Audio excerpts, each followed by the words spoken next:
Grabe, parang naka-break up scene sina Hana at Dylan. Bakit? Naging sila ba? Told you, baka may ginawa si ate girl, kaya na-turn off sa kanya si Dylan. Baka nga. Baka may nakitang hindi maganda o baka lumabas na lang talaga yung totoong ugali. Kaya nag-goodbye si Dylan.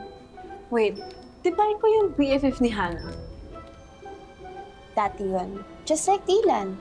Na-turn off na rin ako sa ugali niya.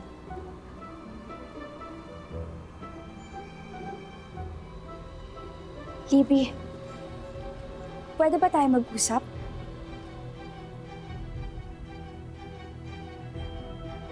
In private?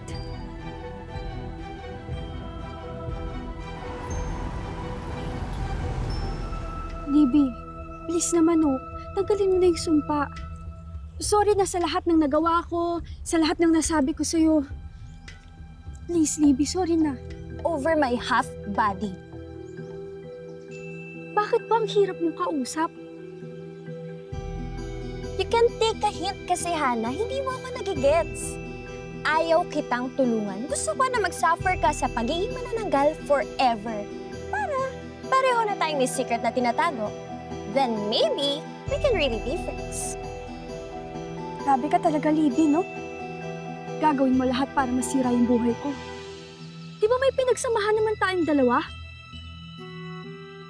Okay. Sige. Kung gusto mo talaga ng away, bibigay ko sa'yo. Sasabihin ko sa lahat na manananggal ka na ikaw yung gumawa nito at isa kang dark creature. Okay.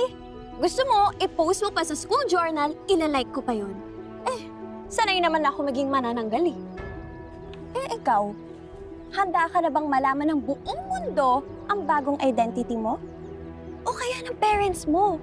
What would they say kapag nakita nila na may half-daughter pala sila? Tsaka, maraming mawawala sa'yo, Hannah.